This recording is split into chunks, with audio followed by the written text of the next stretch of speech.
Through many dangers, toils, and snares, we have already come. You have been faithful. And from the depths of our despair, you always lift us up. We are so. You've been coming here a long time. Have I ever preached stronger than I'm preaching right now? I'm not even done yet. So sit back and let me give you my fourth point. I want to talk about the setup, because that's what it was. It was a setup. That's why he went through Samaria. He was setting this woman up. That's why he asked for a drink, because she was thirsty. That's why he went to the cross uphill 650 yards. That's why he said, I thirst. And I'm going to tell you how I found out. Because I thought about that thing so long. I thought, okay, how can living water be thirsty? How can a well need water? How can the one that spoke the oceans into existence now need water from the very same source that he created? How could God, who reigns above the waters, need water? How could it be possible that God could come down, condescend to the form of human man? How could Christ be made flesh? How could he die and suffer like that? How could it be that there are seasons in my life when I call on him and nothing happens? How could it be that I have divinity, but I'm trapped sometimes in my desperation? How could it be that I'm full of the Spirit, but sometimes I feel so dry? So I had to read again. I read that verse like 20 times in John 19:28. And I don't read Greek, although I took Greek. I don't read Hebrew, although I took Hebrew. I was not very effective in my language studies.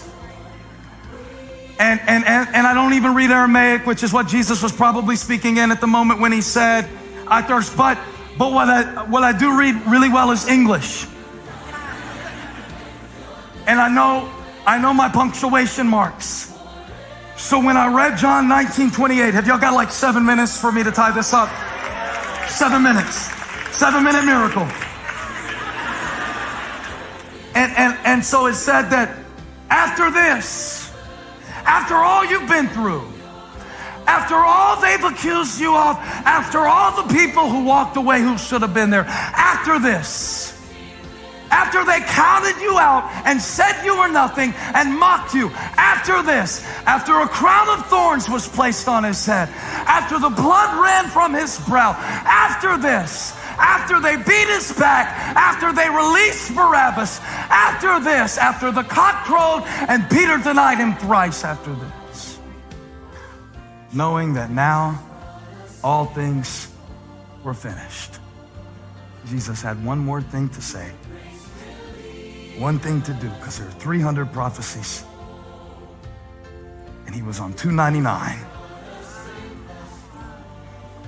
And see, everybody standing around that day thought that death had trapped Jesus, right?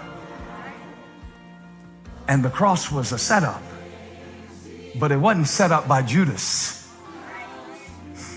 and it wasn't set up by the Sadducees, and it wasn't set up by the Pharisees, and it wasn't set up by Herod. It was set up by heaven. Listen to me preach this sermon. Listen to me preach this sermon. Listen to me preach on the parentheses in John 19:28. I've preached on a lot of things in my little tenure preaching, but I never preached on a punctuation mark until today. After this, knowing that all things had been fulfilled, knowing that he had drank down the full cup of the wrath of God so that you would never have to. After knowing that he suffered like a criminal so that he could reign like a king. After humbling himself, being obedient even to the point of death on a cross. And it was finished. Jesus said, parentheses, to fulfill the scripture. I wonder why John put it in parentheses. Probably because he didn't know that's why it was happening at the time. See, when Jesus said, I thirst, they thought he wanted water. So they gave him vinegar to mock him. And the thing they used to mock him was actually the thing that he used to finish the work God gave him to do.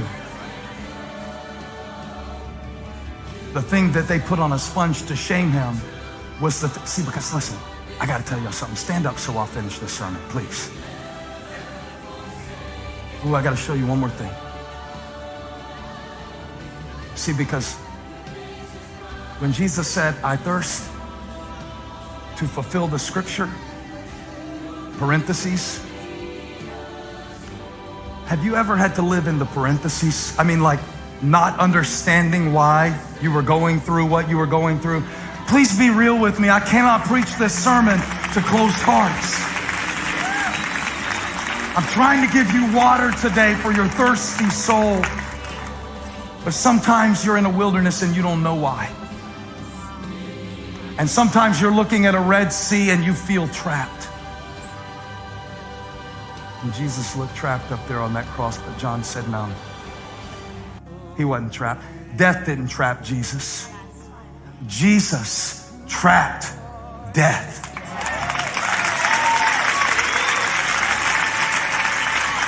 No.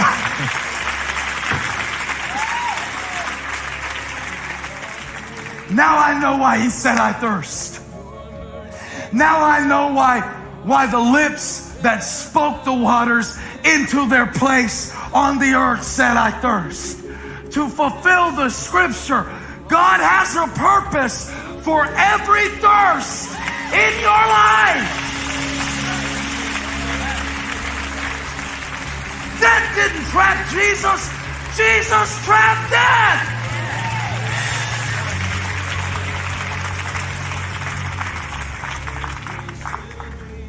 So one time David felt trapped in the Psalms.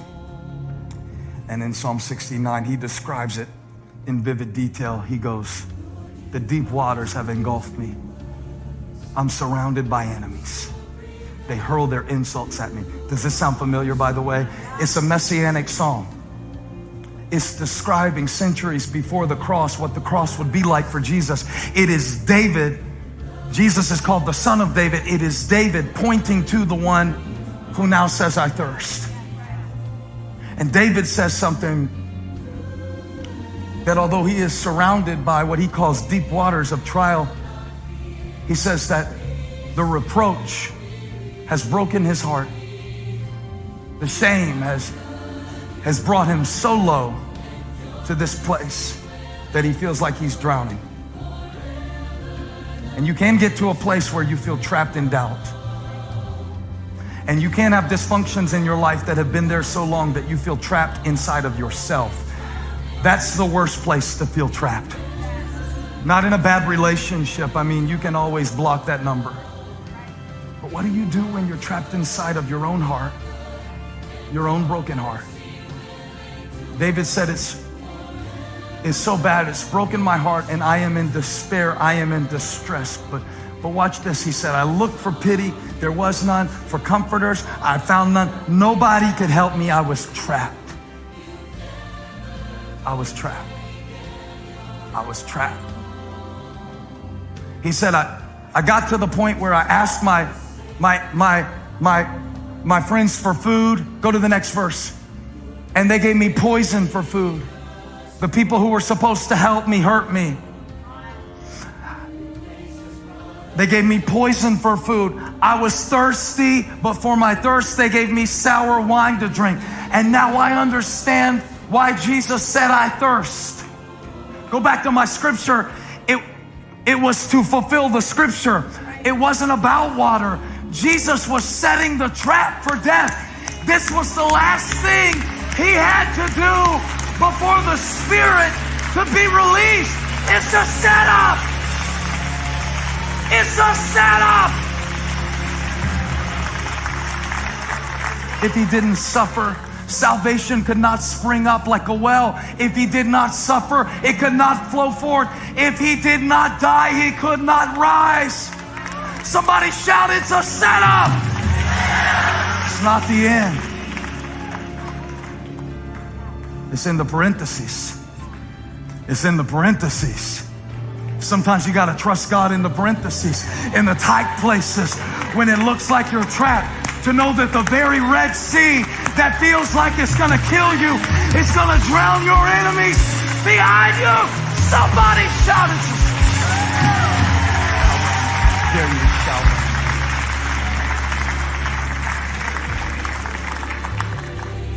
He said, I thirsted and they gave me vinegar. But watch this. David prayed. This is what I'm praying over your life today. Every evil thing that the enemy has done to you, and every trial that feels like is sweeping over you, and for everybody who feels trapped, listen what he prayed. Let their own table before them, the thing that they brought to destroy me, let their own table become a snare. And when they are at peace, so just when the devil thought he had Jesus trapped, just when he thought it was over, just when he thought we got rid of that one, just when he thought it was the end, just when they rolled the stone, let it become a trap. God said, I got you. Set the trap. He set the trap. He set the trap. So God brought you here into this garden so you could sweat out your insecurities. God brought you here into this tight place so that your doubts could die and your faith could live. And you will never thirst again. He said, I thirst. And they brought him vinegar. And he said, good, I need that. I needed that vinegar. I needed that trial. Sometimes victory doesn't look like victory. Sometimes victory doesn't taste sweet.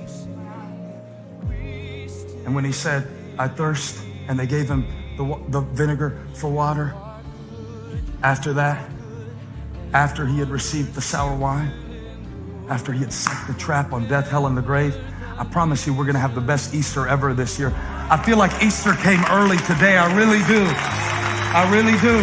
I really feel like resurrection came at an unexpected time for somebody who thought you were trapped. Hear the word of the Lord. It's not a trap. It's a triumph. Shout unto God.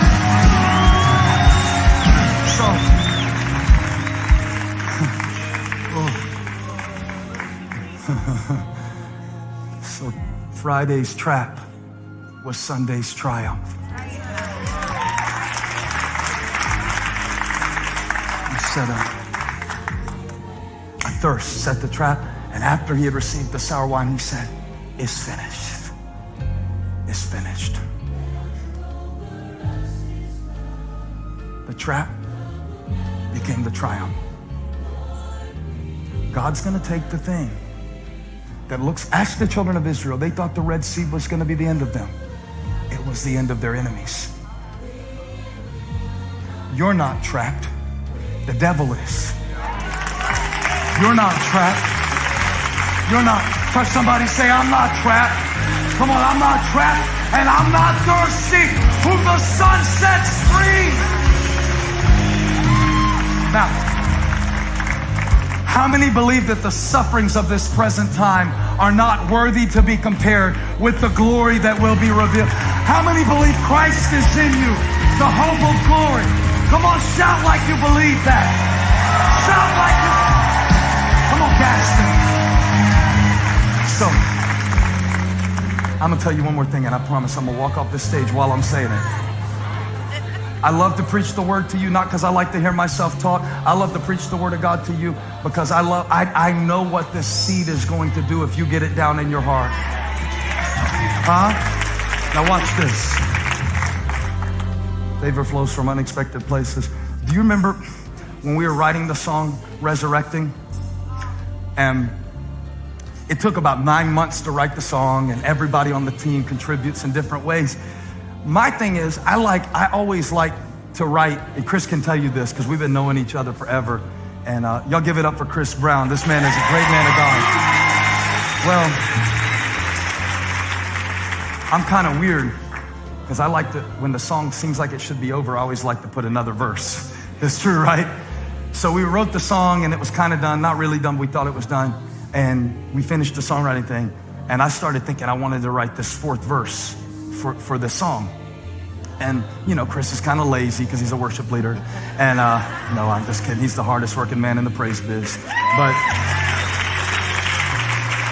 so, it took 6 months to get the verse right. But we ended up writing a declaration for our church. Lift your hands. Whatever's got you trapped today. We ended up writing this verse to let you know that what looks like it's got you locked in is going to be the place. See, that's what the grave was. The grave of Jesus Christ was a garden in disguise. That's what your trials are. That's what your weakness is. So I want you to sing this fourth verse, because just when it seems like the song should be over, just when it seems like your hope is gone, just when it seems like the devil has dehydrated your dream,